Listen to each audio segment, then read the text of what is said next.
orang-orang baik yang khawatir tentang masa depan. Solusi pertama begini Bapak Ibu. Solusi pertama adalah, sebentar.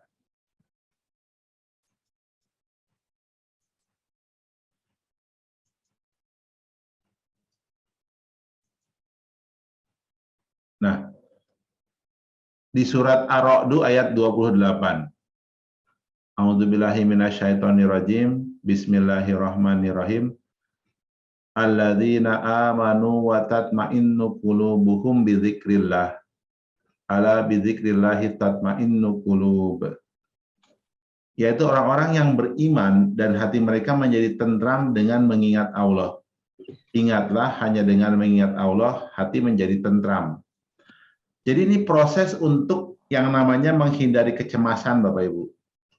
Jadi lupakanlah tentang masalah misalkan, ini masa depan anak seperti apa, terus masa depan karir seperti apa, anak kita lolos atau tidak ujian, itu lupakan. Apa yang harus kita lakukan? Berzikir, mengingat Allah. Ya, makanya Bapak Ibu terus terang, saya berangkat kerja misalkan, dijemput, alhamdulillah saya suka dijemput pakai mobil misalkan. Jadi selama di jalan teh ya saya banyak zikir, istighfar, astagfirullahaladzim terus gitu. Terus baca subhanallah, walhamdulillah, wala ilaha illallah, wallahu akbar, wala haula wala quwata illa billahil aliyil azim. Itu saya Bapak Ibu ya, setiap ada yang dikhawatirkan apa, saya lupakan itu yang dikhawatirkan, terus saya banyak zikir itu. Dan ternyata yang dikhawatirkan itu tidak terjadi, dan ibaratnya malah ada solusi yang tidak pernah kita pikirkan. Dan memang itu solusi pertama ya Bapak Ibu, berzikirlah. Berzikir bisa juga dengan kita membaca Al-Quran gitu, di mobil. Hati kita tenang, ibaratnya insya Allah masalah selesai. Tapi tergantung masalahnya, kalau yang berat mungkin ada perlu terapi lain atau treatment lain. Jadi kalau istilahnya gini Bapak Ibu, kalau orang yang pernah ikut pijat refleksi ya, pijat refleksi, saya tuh dulu pernah sakit, sampai ke rumah sakit, dan di rumah sakit mau dioperasi itu, karena saya ada masalah dengan lambung lah, mau diendoskopi segala macam. Terus akhirnya saya datang ke tukang refleksi yang bayarannya seikhlasnya. Dia mijit misalkan, anggaplah di telunjuk saya kesakitan. Wah ini Bapak bagian ininya bermasalah gitu. Nah uniknya itu ketika diterapi sama yang ibarat tukang pijit refleksi ini, dipijit telunjuk saya teh. Lama-kelamaan telunjuknya itu udah nggak sakit lagi. Dan dikatakan, oh ya Pak, berarti Bapak udah sembuh nih. Gitu loh, yang dirasanya. Dan akhirnya saya nggak jadi dioperasi, Bu, karena dianggap sudah sembuh di sakit itu tuh. Nah, ini juga sama sebenarnya. Kita punya masalah di luar, misalkan masalah itu X lah masalahnya itu.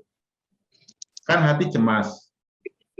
Jadi sama ibu, sama bapak, cobalah banyak berzikir, ya, mengingat Allah. Ketika hati kita itu tenang, insya Allah si X itu juga beres, Pak. Nah, yang jadi masalah adalah ketika kita punya masalah, yang bergerak tuh akal dulu, otak di kepala dulu, mikir gimana caranya. Padahal itu ibaratnya kalau dipikir emang nggak bisa selesai. Tapi dengan kita berzikir, ya, berzikir, akhirnya ibaratnya apa? Masalah itu jadi beres. Contoh saya pernah punya pengalaman begini, Pak, Bu. Saya tiba-tiba diundang oleh dua orang penting lah di tempat yang berbeda di waktu yang hampir bersamaan. Dan saya kan posisinya tidak bisa nolak. Ini gimana nih? Ini kan hubungannya dengan pekerjaan yang akan saya lakukan. Nggak mungkin ibaratnya apa ya? Ibarat inilah, Bapak Ibu teh diundang dua pejabat yang berhubungan dalam hidup Ibu teh, dalam hidup Bapak Ibu, terus diundang buka puasa bersama gitu, ngisi ceramah di hari yang sama. Kan itu logikanya harus milih salah satu. Tapi kita nggak bisa untuk istilahnya tuh memilih gitu. Bingung pasti siapa yang harus kita pilih. Anggap itu seminggu sebelum acara lah. Nah, apa yang kita lakukan? Ya udah nggak pakai otak di kepala, Bu. Berzikir aja, mengingat Allah, dan Allah akan selesaikan masalah kita. Jadi salah satu cara ya Bapak Ibu, untuk ibaratnya itu menghilangkan kecemasan, ini kecemasan dulu ya, kan bisa jadi kecemasan itu bukan hanya karena masalah masa depan, tapi ada kejadian-kejadian yang tak terduga misalkan. Entah ada informasi pandemi COVID, entah ada informasi akan ada gempa bumi, entah informasi akan ada banjir atau musibah gitu istilahnya. Banyaklah berzikir. Insya Allah dengan berzikir urusan akan menjadi beres atau selesai. Kenapa? Hati yang tentram itu bisa menyelesaikan masalah yang ada. Bapak Ibu, ini pertanyaannya. Paham tidak dengan apa yang saya sampaikan? Makanya Bu, pesan saya Bu nih, upayakan kalau bisa mah bawa tasbih Bu dalam hidup teh. Ya, jadi untuk menghitung ya ibaratnya kita akan terbawa untuk selalu mengingat Allah.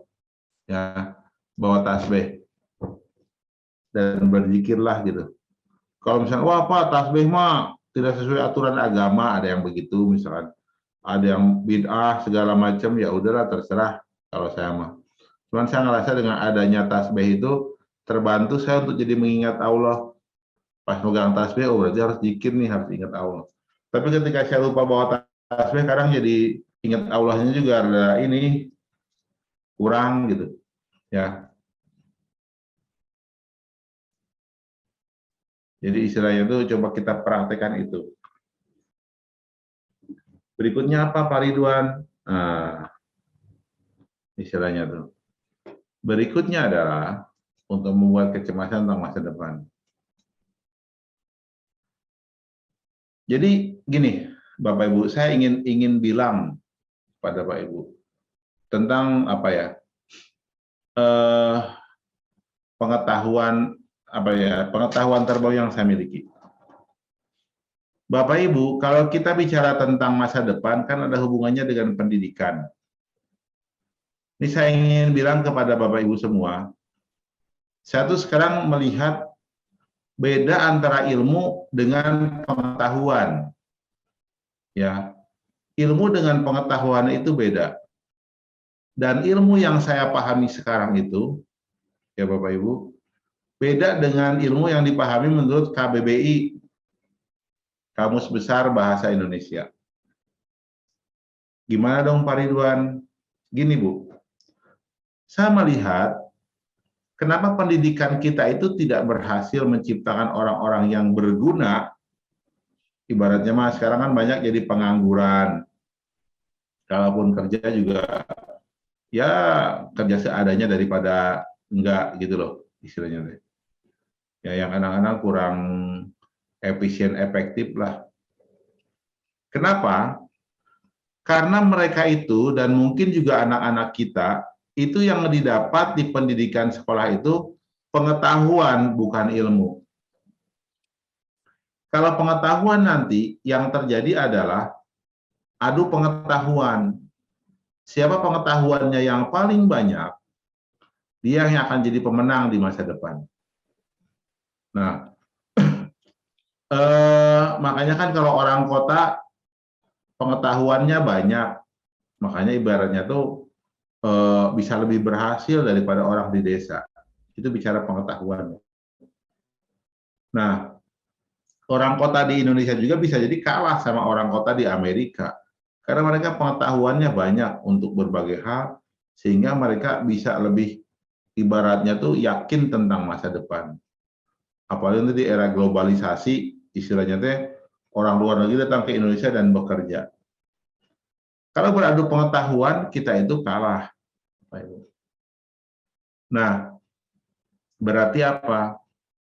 Yang harus kita siapkan itu adalah ilmu, Bapak Ibu. Jadi untuk menghindari ibaratnya tuh kecemasan, ketidakpastian masa depan itu, yang harus dimiliki atau dikuasai adalah ilmu. Ilmu itu apa? Nah ini nih. Ilmu itu kalau menurut saya adalah cahaya. Al ilmu nurun. Dia tuh bentuknya cahaya. Ibaratnya kan Al-Quran datang juga bentuknya diantarkan oleh oleh malaikat Jibril, itu kan cahaya. Jadi kalau orang yang dapat ilmu, dia di dadanya itu ada cahaya, dia nggak usah khawatir akan masa depan. Karena apa? Cahaya itu akan menerangi hidupnya. Insya Allah dia akan jadi orang berguna, tidak jadi penganggur. Masalahnya sekarang adalah di Indonesia saat ini pendidikannya itu tidak menularkan cahaya ke murid-muridnya. Karena apa? Karena kemungkinan besar gurunya pun tidak memiliki cahaya atau tidak memiliki ilmu, yang dia miliki adalah pengetahuan. Itu masalahnya, Bapak Ibu. Kok Pak Ridwan bisa bilang begitu sih, guru sekarang itu tidak memiliki ilmu, tidak memiliki cahaya? Ya tadi saya bilang yang dimiliki pengetahuan. Walaupun bisa jadi ada guru yang punya ilmu. Cirinya adalah anaknya jadi anak-anak sukses, Bapak Ibu. Jadi anak berguna di masa depan. Jujur, baik, dan lain-lain.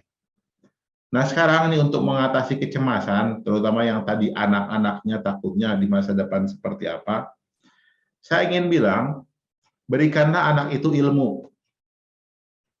Bagaimana cara mendapatkan ilmu? Anak itu carikan guru yang punya 4 kriteria nih. Guru yang punya 4 kriteria, karena dia akan menyebarkan ilmu. Apa kriterianya, Pak Ridwan? Ya, ini guru ini ketika mengajarkan pengetahuan atau ilmu juga, pengetahuan, itu ikhlas untuk mendapatkan ridho Allah. Jadi itu dia pasti kemungkinan memang akan punya cahaya itu. Jadi ikhlas untuk mendapatkan ridho Allah itu dia nggak pernah ribut masalah uang. Mau ngajar dapat uang nggak apa-apa, nggak dapat uang juga nggak apa-apa. Makanya kalau pelatihan bisa jadi bayarannya gratis, bayarannya seikhlasnya atau bertarif, tapi utamanya adalah dia niatnya untuk mencari uang. Mencari uang, mencari ridho Allah. Nah, itu. Nah, Bapak Ibu, mudah-mudahan kalau di KPM kan suka ada itu tuh, pelatihan gratis, pelatihan bayaran seikhlasnya. Berarti syarat pertama itu sudah terpenuhi. Nah, yang kedua adalah kita harus mencari guru yang rajin beribadah. Kalau di hati biasa tuh rajin puasa, sholat jamaah, tahajud, puasa Senin Kemis, duha, dan lain-lain. Itu cari yang seperti itu. Yang seperti itu. Jadi kalau gurunya misalnya ibadahnya kurang rajin, wah jangan-jangan ilmu tidak bersemayam. Karena apa? Ilmu atau cahaya itu akan bersemayam sama orang yang suka mendekatkan diri kepada Allah. Gitu. Yang ketiga, gurunya itu mau terus belajar. Nuntut ilmu gitu. Ya bisa jadi kuliah lagi, S2, S3, terus ngejar profesor, terus mungkin dia juga ikut kursus sana, kursus ini, gitu. Ya, gurunya masih terus mau belajar. Insya Allah dia akan mendapatkan ilmu baru ketika terus belajar. Yang keempat, gurunya itu memuliakan si penyampai ilmu. Jadi ketika dia kuliah, ibaratnya tuh dia memuliakan. Otomatis si guru ini punya adab dan akhlak yang baik. Ya, adab dan akhlak yang baik. Nah, insya Allah guru seperti ini, Bapak Ibu, dia tuh pasti punya ilmu, punya cahaya, dan pasti kehidupannya itu insya Allah baik. Masa depannya pun insya Allah baik. Insya Allah menurut saya orang-orang guru seperti ini dia tuh peluang masuk surganya besar dan istilahnya itu dia masa depannya pun pasti akan bagus. Jadi Bapak Ibu, ketika kita bicara kecemasan tentang anak kita di masa depan, salah satu caranya adalah ya ketika sering banyak zikir, cari guru seperti ini. Karena dia bawa cahaya. Kalau kita lihat makanya ini sebagai bukti Bapak Ibu. Kalau kiai zaman dulu itu kan ketika ngajar ya emang nggak mikirin bayaran. Santrinya mungkin datang juga gratis atau seikhlasnya, tapi ibaratnya terjamin tuh kehidupannya. Kemudian juga santrinya ibaratnya apa? Ilmu-ilmunya juga dapat dan mereka ibaratnya di orang berguna walaupun nggak ada gelar ijazah apa-apa. Orang zaman dulu kan banyak tokoh-tokoh kita tuh memang kiai gitu dan orang-orang hebat. Kenapa? Karena mereka membawa ilmu. Ini bukan masalah ijazah ya Bapak Ibu, tapi ilmu. Rajin ibadah, niat karena Allah, adabnya bagus, terus mau belajar. Sekarang saya nanya jujur aja Bapak Ibu, entah Bapak Ibu ini guru atau orang tua siswa, banyakkah guru dengan memenuhi kriteria 4 kriteria tadi di sekolah kita? Banyak tidak guru yang memenuhi kriteria tadi di sekolah kita? Jawab di kolom chat.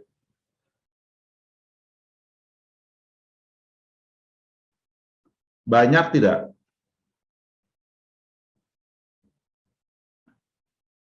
Di masa sekarang, di sekolah pada umumnya. Di sekolah pada umumnya.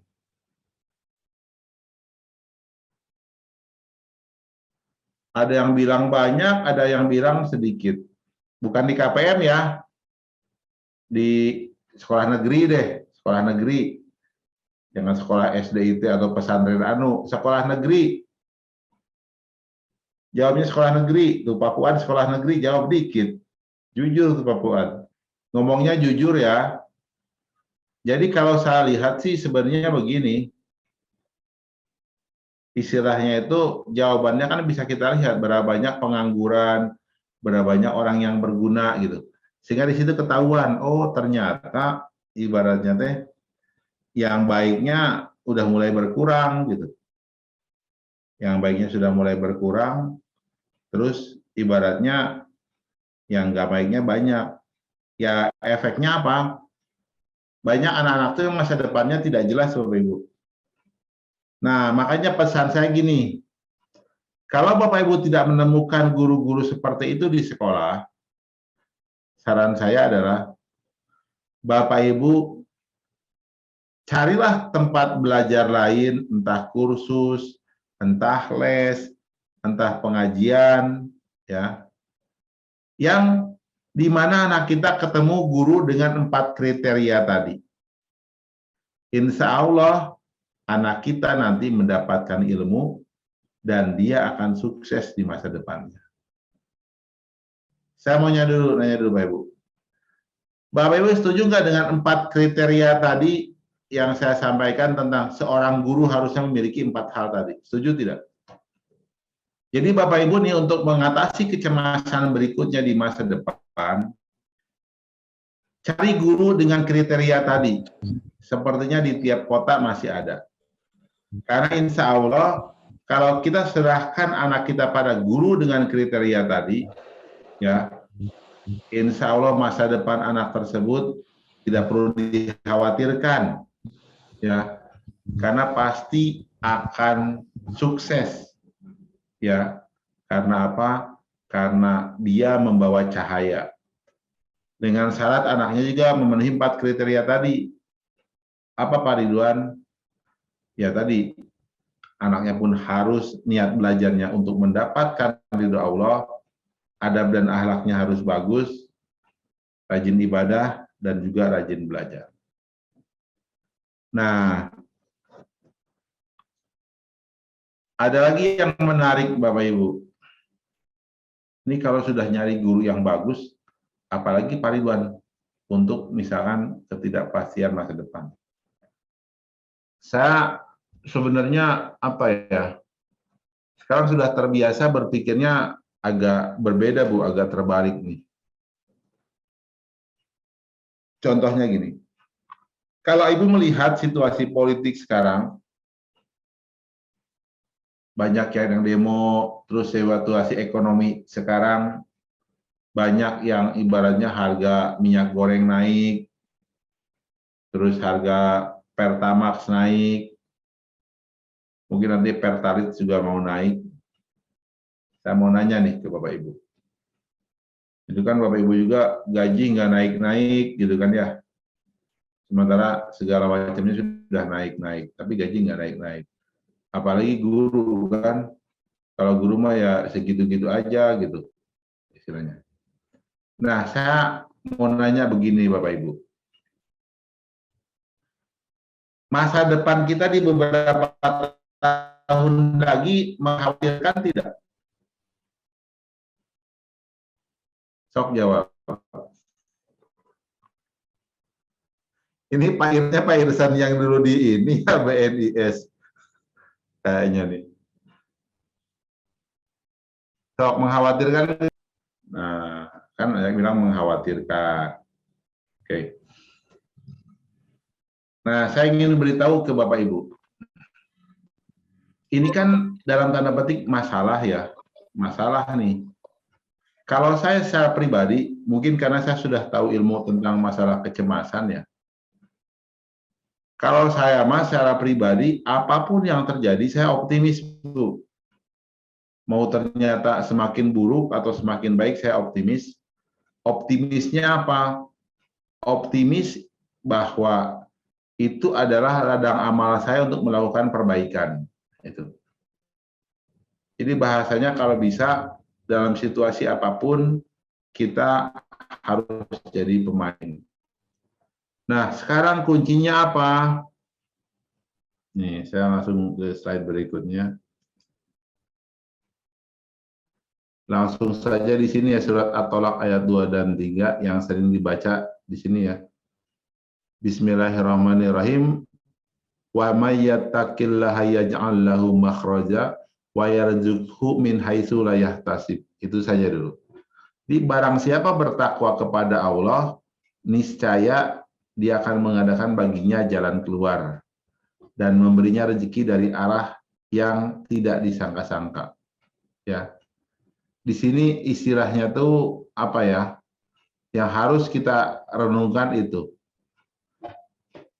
Yang harus kita renungkan sekarang adalah bagaimana nih istilahnya tuh kita bisa bertakwa kepada Allah. Jadi masalah akan Allah kasih jalan keluar dan Allah akan memberikan rezeki yang tidak disangka-sangka. Nah, Bapak Ibu, saya melihatnya istilahnya itu kebanyakan kita ketika menghadapi masalah itu bukan dijawab dengan ketakwaan sih. Kebanyakan dijawab pakai akal. Contoh gini nih ya, saya mau cerita sedikit deh. Zaman sekarang kan lagi zaman susah ya, lagi zaman susah. Terus ini pas Lebaran saya mau ngasih parcel ke karyawan, terus ke orang-orang yang inilah punya jasa di KPM, ke guru dan lain-lain. Terus saya berhitung nih, wah butuh parcelnya sekian juta, gitu misalkan. Terus staf saya nanya, Pak Ridwan, uangnya dari mana? Gitu loh. Uangnya dari mana? Saya nggak nyontohin yang lagi viral ya. Saya mau ngomong gini, saya nggak butuh 1 triliun, saya mah nggak. Ya, saya cerita gitu. Uangnya dari mana gitu. Saya cuma bilang, ya sudah, kita minta kepada Allah, gitu aja saya sih bilangnya. Terus saya ngomong ke depan orang tua siswa, silakan kalau mau bantu gitu kan, buat parcel atau hadiah lebaran tim dari KPM. Tapi saya udah milih ke staf saya, tolong belikan ini, belikan ini, belikan ini, belikan ini gitu loh. Yang ibaratnya banyak lah. Staf saya bilang, Pak, totalnya sekian gitu. Waduh, gede juga ya gitu. Iya Pak. Terus gimana Pak? Ya udah, bismillah. Nah, dalam proses kita mengharapkan sesuatu itu kan bisa kejadian gini. Bisa kejadian kita pengennya misalkan sebesar X, uang masuknya setengah X. Bisa kacau tuh, gitu loh. Nah, ternyata yang terjadi adalah X plus berapa juta gitu istilahnya. Nah, staff saya juga rada kaget, kok bisa gitu ya Pak Ridwan? Nah, tadi dalam proses kita menghadapi suatu masalah, cobalah tingkatkan ketakwaan Bapak Ibu. Takwa di sini berarti kan apa? Aktivitas-aktivitas ibadah gitu kan. Ya makanya di bulan puasa kan meningkatkan ketakwaan. Makanya sebenarnya di bulan puasa itu adalah momen yang tepat untuk kita menyelesaikan masalah-masalah kita. Ya. Jadi ya terus terang pas saat bulan puasa ini saya berusaha untuk melakukan banyak kebaikan-kebaikan, Pak. Berzikir tadi, terus melakukan ibaratnya ya aktivitas ibadah, baca Quran, sedekah, ya. Terutama sedekah yang kita sebel sama orang tersebut. Apa tuh Ridwan sedekah sama sebel sama orang tersebut? Ada Pak, orang miskin nih, bukan miskin, orang tidak mampu. Kita bantu, boro-boro bilang terima kasih Pak, yang ada udah minta lagi. Sebel tuh Pak, istilahnya tuh. Ya coba kita kasih lagi gitu, istilahnya. Nah itu biasanya pahalanya besar. Nah maksud dari kisah ini adalah begini Pak, kalau Bapak Ibu punya masalah terus cemas ya, cobalah selain tadi yang saya katakan awal berzikir, coba kita lakukan aktivitas ibadah yang mengarah pada ketakwaan, ya, pada ketakwaan sehingga nanti Allah akan selesaikan kok masalah yang kita hadapi, gitu loh, masalah yang kita hadapi, dan setelah itu didapat rezeki dari jalan yang tidak disangka-sangka, dari jalan yang tidak disangka-sangka.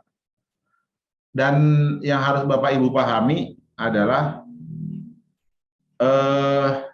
begini, ternyata Allah nanti akan menghantarkan kita kepada, misalkan kalau butuh manusia ya, orang yang bisa menyelesaikan masalah kita. Itu. Nah itu dengan cara tadi ketika keimanan dan ketakwaan itu semakin tinggi. Ya. Dan setelah itu Bapak Ibu tidak perlu lagi ada kecemasan gitu. Karena apa? Pasti Allah akan menyelesaikan. Oke, yang ketiga ini paham Bu sebelum yang keempat. Kalau yang keempat mungkin bisa langsung tanya jawab. Tapi nanti setelah itu ada sedikit lagi materi yang ingin saya sampaikan supaya nanti Bapak Ibu bisa yakinlah tentang masa depan. Yang ketiga paham ya. Jadi bertakwa Bapak Ibu.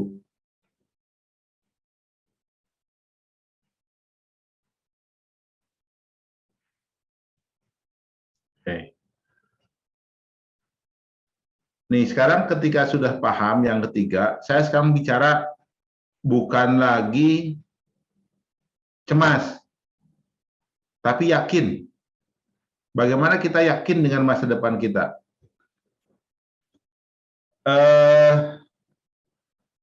Seperti gini Bapak Ibu, yang sedang saya jalani ini kan saya punya bank, bukan bank, koperasi simpan pinjam tanpa bunga, namanya koperasi Babari. Babari itu bangkrut, Bang Ridwan singkatannya. Terus terang koperasi ini membutuhkan dana banyak gitu untuk bisa mensupport ibaratnya itu kebutuhan para anggotanya. Dan sudah terbukti kita ngebantu orang ya, walaupun ini syarat ketentuan berlaku ya Pak. Ada yang minjem kemarin 50 juta guru untuk beli tanah. Ada yang kemarin minjem 159 juta guru untuk lunasin hutang ya ribanya lah. Bukan riba ya, pokoknya hutang rumahnya lah. Ada yang minjem 13 juta. Secara pribadi kan saya khawatir nanti kalau ada yang minjem makin banyak, makin gede, uangnya dari mana gitu. Tapi saya terus terang malah yakin kok bahwa lembaga yang sedang saya buat ini, yang Koperasi Babari ini, ibaratnya akan kuat dan bertahan gitu, semakin besar. Nah, yakinnya dari mana? Nah, yakinnya dari sini, Bu.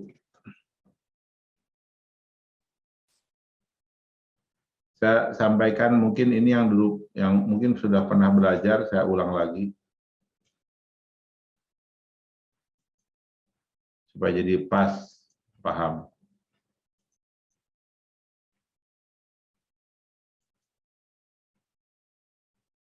Bentar.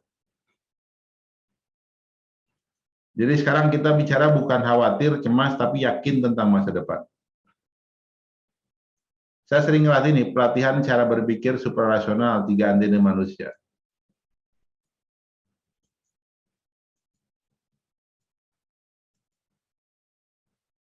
Nah, Bapak Ibu, manusia itu kan punya 3 antena nih. Antena hati, antena akal, dan antena panca indera. Yang namanya kecemasan itu kan nyerangnya antena hati dulu, Bu. Jadi hati kita itu ibaratnya kan dibuat tidak tenang. Makanya saya katakan, cobalah berzikir, mengingat Allah, sehingga hati tenang. Terus kemudian, supaya hati tenang itu makin kuat, cobalah cari guru yang memang dia mengajarkannya ilmu dengan 4 kriteria tadi. Hati makin bersinar. Ketika hati makin bersinar, insya Allah nanti ibaratnya tuh kekuatan spiritualnya akan semakin tinggi, dan ini terus terang hati ini bisa ngubah-ngubah keadaan, Ibu. Ya, bisa mempengaruhi orang nantinya. Sehingga apa yang kita inginkan bisa tercapai. Seperti misalkan saya ingin ketemu dosen siapa atau misalkan bapak siapa, kalau kita hatinya mempengaruhi, mungkin dia tuh dengan mudah untuk mau menerima kita ketika kita mau silaturahmi. Atau saya sering juga ketika memikirkan seseorang, pengen ngobrol, pengen diskusi tentang sebuah masalah, tiba-tiba dia nelpon duluan gitu, istilahnya. Nah, itu hati yang berpengaruh. Nah, kemudian ketika kita bertakwa, Allah yang menolong kita juga menyelesaikan masalah. Nah, di sini kan posisi kita ibaratnya posisi pasif. Jadi ibaratnya menghindari kecemasan itu dengan ya karena kita melakukan aktivitas, jadi kita tidak cemas. Sekarang kita harus meningkat ke posisi yakin gitu loh. Yakin anak saya bakal sukses, yakin anak saya bakal jadi orang hebat gitu. Jadi nggak ada lagi cemas. Bagaimana caranya? Nah, ternyata Bapak Ibu, nah akal kita juga harus diasah, panca indera harus diasah. Akal diasahnya dengan banyak belajar, menambah pengetahuan, ya. Makanya pentingnya Bapak Ibu semua itu kita harus terus belajar dan belajar. Saya terus terang ini ada yang unik Bapak Ibu. Saya belajar ibaratnya dulu jurusannya bukan matematik. Tapi karena hati saya itu menghormati pakar matematika dan saya belajar matematika, sekarang saya jadi pelatih Olimpiade Matematik. Terus saya kuliah S3 di Pendidikan Agama Islam. Saya belajar tentang ya mata kuliah di sana. Terus kemudian saya diminta untuk ibaratnya tuh apa ya? Pentingnya juga saya menghormati ya guru-guru di sana, dosen-dosen di sana. Akibatnya saya sering diminta untuk ngisi ceramah di masjid atau di beberapa tempat lah. Nah, hati dan ini. Nah, berikutnya juga adalah saya nuntut ilmu Pak Bu, pelatihan wirausaha. Dan saya menghormati gurunya, dosennya, berusaha takjim lah sama beliau. Dan sekarang diminta beberapa kali nih udah ada undangan untuk ngisi wirausaha. Nah, ini sedikit tips dan trik Bapak Ibu untuk menuntut ilmu. Jadi caranya hati kita niatkan karena Allah, terus takjim sama gurunya atau dosennya atau siapa saja, muliakanlah, hormati, didoakan si gurunya. nanti terus kita belajar ilmu dia, itu ilmunya langsung pakai sama kita. Jadi anak Bapak Ibu juga ketika Bapak Ibu sering berzikir, ya istighfar, anaknya disekolahin juga sekolah yang bagus gitu. Ya, sekolah yang bagus. Ada tadi orang tua juga pagi-pagi bercerita bahwa dia pengen anaknya di sekolah yang bagus. Kalau saya sih sekarang mikirnya, kalau saya mah maksudnya pesantren, tapi masih banyak orang yang berpikir sekolah bagus itu sekolah favorit di negeri, tapi nggak apa-apa. Yang penting niatnya harus baik. Berikutnya olahraga nih Bu. Panca inderanya harus bagus juga. Makanannya harus yang sehat. Nah ini yang harus dikuatkan Bapak Ibu, selain yang 3 hal tadi saya sampaikan, sehingga bentuk gini, ini rahasia masa depan.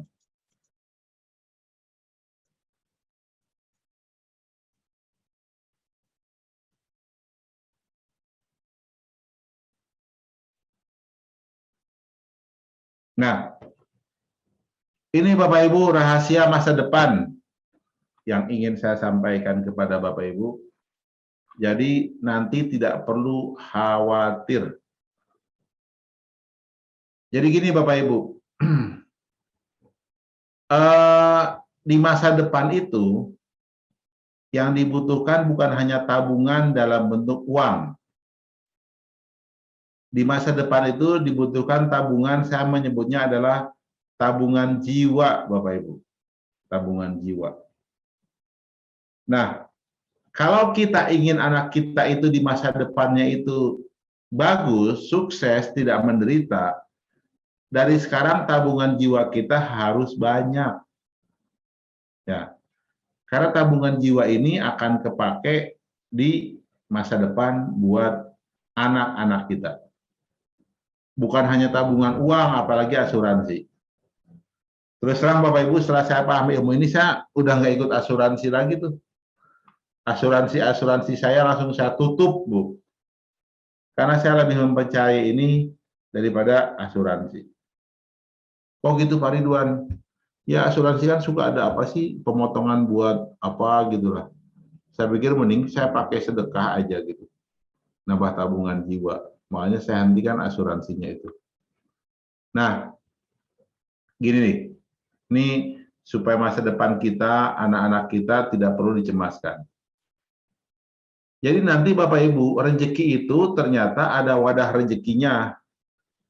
Jadi kalau wadah rezekinya membesar, berarti rezeki kita itu besar. Dan itu saya menyebutnya nanti diisi oleh tabungan jiwa. Jadi untuk bisa dipakai di masa depan.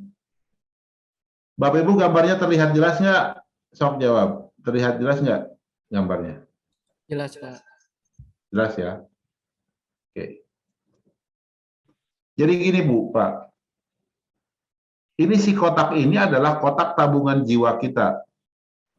Makin besar kotak tabungan jiwa kita, berarti nanti insya Allah makin terjamin masa depan kita. Malah dunia dan akhirat, Bapak Ibu. Nah, dia diisi dengan apa? Pertama, sumbuye ini sumbu hati. Jadi orang yang sering berzikir, mengingat Allah, belajar menuntut ilmu, terus kemudian dia juga bertakwa, Y-nya naik. Terus jetnya akal pikiran, kalau dia terus mau belajar berbagai ilmu, ya apa saja, jetnya juga nanti ke sini, naik lagi ke sini. Memanjang lah. Terus dia rajin olahraga, X-nya memanjang. Jadi volumenya itu besar. Makanya terus terang ya, mohon maaf kalau dilihat, kalau guru di PNS misalkan, secara rezeki lebih bagus daripada tukang beca. Kenapa? Karena menurut saya volumenya juga pasti beda. Contoh nih ya, ini mohon maaf, saya kebetulan ngebina tukang beca. Kalau tukang beca, X-nya mungkin fisiknya kuat lah, anggap 10. Walaupun teman-teman tukang beca udah mulai kena rematik dan lain-lain, karena mungkin kerjanya nggak jelas waktu gitu kan. Terus kalau tukang beca yang saya kenal loh ya, dia lulusan SD, teman SD saya lulus. Paling nilai jetnya 2 lah. Terus yang saya kenal juga ibadahnya jarang, paling 5. Jadi kalau volumenya dikalikan 10 kali 2 kali 5, cuman 100. Kalau ibu-ibu, bapak-bapak yang jadi guru lah profesinya. Anggap isinya sama, X-nya 10. Bapak Ibu mungkin sudah S1, anggap Z-nya juga 10. Terus ibadahnya rajin, Y-nya 10. 10 kali 10 kali 10, 1000. Ya lebih gede lah. Itu buat ibu doang loh. Nah ini tuh ibaratnya akan kepake ini di masa depan. Jadi harus dibuat tabungannya makin gede. Kalau bisa nih ibu teh kursus lagi, apalagi jadi dapat ilmu, Z-nya 20. Terus di sini sebenarnya amal soleh X-nya tuh tidak hanya visinya tapi beramal solehnya, anggap X-nya 20. Terus rajin sholat tahajud Y-nya 20. Jadi 20 kali 20 kali 20, 8.000. Volumenya gede. Dan itu akan berefek ke anak, Bapak Ibu. Maksudnya apa, Pak Ridwan? Nah, gini. Jadi kita perbanyak tabungan jiwa dari sekarang yang mengkhawatirkan tentang anak-anaknya ya. Gini, Bu. Kalau ibu misalkan punya murid nih, coba misalnya ibu buka les bayaran seikhlasnya, anak yatim ibu ajar bayaran seikhlasnya atau digratiskan. Banyak anak yatim dan apa digratiskan sama bapak ibu. Terus misalkan mereka tuh jadi orang-orang hebat, jadi dokter lah, anggap dokter gigi gitu. Ibu kalau dokter gigi, dia jadi murid saja dokter gigi, ibu datang berobat ke murid yang ibu ajar dulu dengan ibaratnya tuh gratisan atau seikhlasnya, kira-kira ibu bakal digratiskan nggak itu berobatnya? Coba jawab di kolom chat. Bakal digratiskan nggak?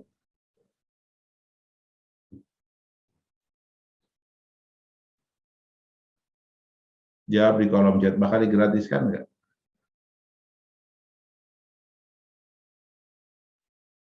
Nah, iya kan?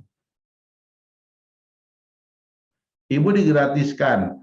Mungkin kalau ibu bawa anak ibu, digratiskan nggak anaknya?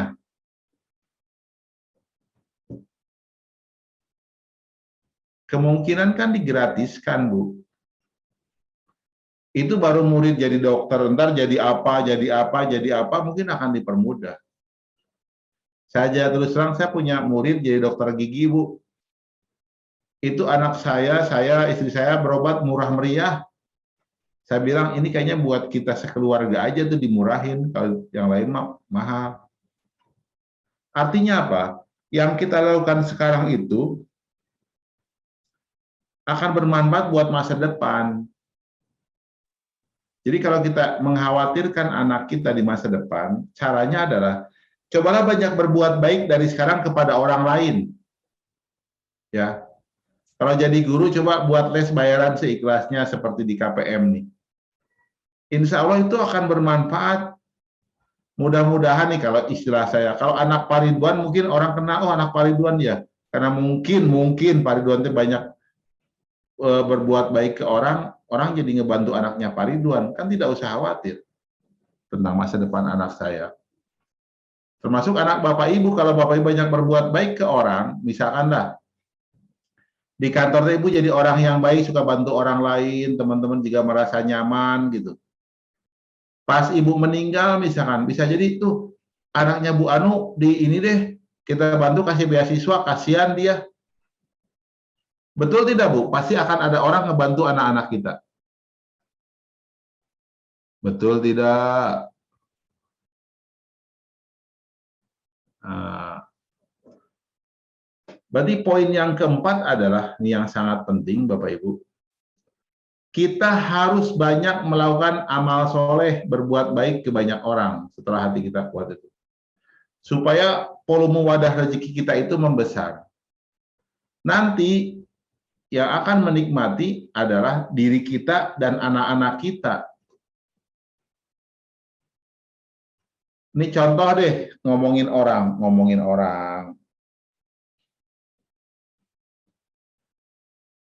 orang ya, tapi nggak apa-apa sebagai pembelajaran hidup. Biasanya ya Bapak Ibu, anak-anak kiai, anak-anak orang besar teh jadi orang besar tuh. gara-gara bisa jadi tabungan jiwa orang tuanya. Misalkan, Bapak Ibu, mohon maaf ngomongin orang, tapi ini hal positif.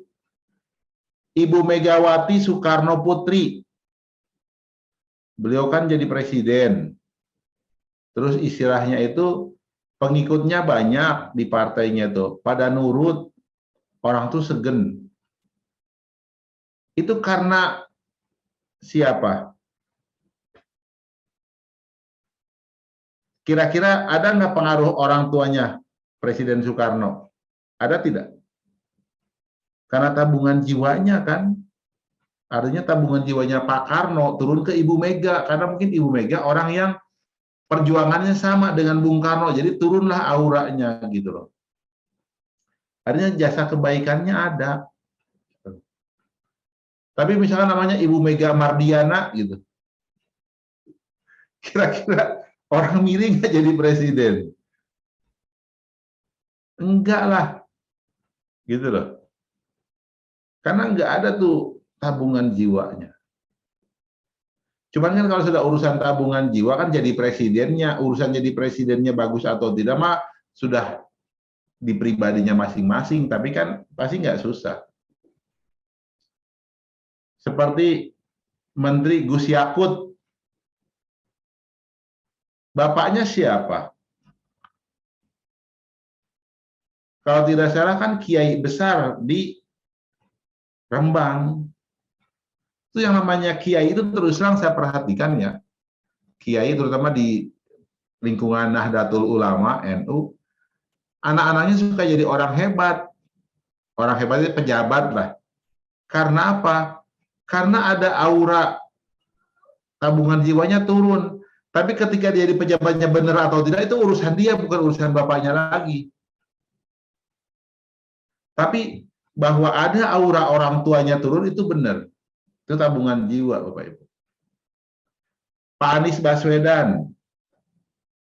Jadi ini juga turun tuh. Ya, anggap dari kakeknya orang hebat, turun. Artinya ada aura masa dari kakek itu turun. Terus kalau Pak Aniesnya bagaimana? Kalau dianggap beliau bagus ya jadi bagus juga gitu loh. Jadi nanti tabungan jiwa itu yang bisa membuat anak-anak kita di masa depan nggak susah. Cuman ketika dia jadi baik atau tidaknya urusan si anaknya. Gitu loh. Ya. Jadi pokoknya banyak orang-orang hebat itu keturunan orang hebat.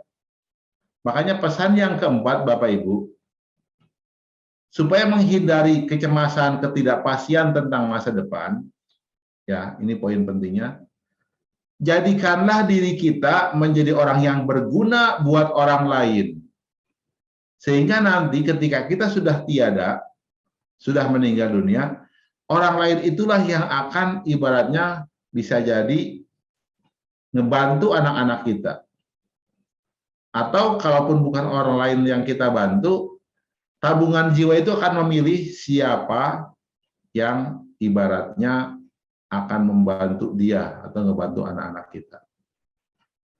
Jadi menurut saya kalau kita hidup saat ini adalah orang yang bermanfaat buat orang lain, nggak usah cemas tentang masa depan.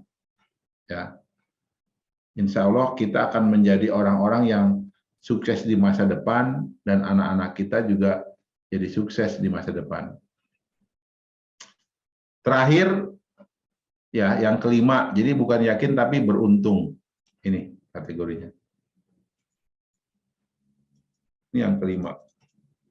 Kalau saya terus terang optimis, Pak, dengan masa depan.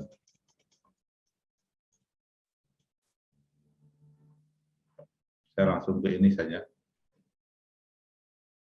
Ini nih. Itu demi masa nih ya. Surat Al-Asr. Bismillahirrahmanirrahim. Wal asr innal insana lafi khusr innal insana lafi khusrin illa alladziina aamanu wa 'amilus shalihati wa tawassaw bil haqq wa tawassaw bis sabr. Jadi sesungguhnya manusia itu benar-benar dalam kerugian kecuali orang-orang yang beriman dan mengerjakan amal soleh dan nasihat menasihati supaya mentaati kebenaran dan nasihat menasihati supaya menetapi kesabaran. Kita tuh kan khawatir cemas masa depan tuh karena khawatir anak kita itu tidak sukses atau sengsara Bahasanya tuh rugi anak kita teh. Jadi caranya adalah, jadi kerjakan amal soleh, Y-nya ditingkatkan, hati. Kemudian apa? Nasihat menasehati, berarti ini hubungannya dengan apa? Ilmu, banyak belajar, ya, ketemu orang-orang baik, ya. Berikutnya beramal soleh, panca indera, maka akan membesar. Ketika membesar, Bapak Ibu, berarti wadah rezekinya membesar. Insya Allah masa depan anak kita akan bagus, nggak usah khawatir. Makanya sekarang sih saya merasa, Bu, tugasnya kita berbuat baik aja ke sebanyak-banyaknya orang. Makanya saya buat jaringan suprarasional, Bu. Jaringan suprarasional adalah kumpulan orang-orang yang mau menambah tabungan jiwa, jadi berbuat baik. Kegiatannya ada misalkan donor darah, terus kemudian nyumbang ke panti asuhan, baik muslim maupun non-muslim, melaksanakan 7 sunnah, ya. Terus ibaratnya tuh kalau sekarang mah santunan anak yatim, terus buka puasa bersama, ngasih buat buka, dan banyak hal gitu. Terus koperasi babari yang untuk menghilangkan riba. Cuman biasanya kita maksimal cuma 6 juta rupiah peminjaman. Kalau di atas 6 juta harus izin dari saya, Pak. Dan izin dari saya susah. Harus nunggu ilham dulu tuh dari langit. Ya baru dikasih pinjam. Ya. Mudah-mudahan 5 tips tadi membuat Bapak Ibu sukses dan tidak perlu cemas lagi. Karena saya secara pribadi juga, insya Allah saya tidak cemas tentang masa depan. Karena saya sudah memasrahkan masa depan kepada Allah, dan saya sekarang proses berusaha mewujudkan yang tadi-tadi. Cuman masalah saya sekarang udah beda dengan yang lain sih. Cuman tidak perlu diceritakan di sini, Pak Isan ya. Soalnya ini udah urusannya alam gaib, Pak Isan. Itu mungkin Pak Isan.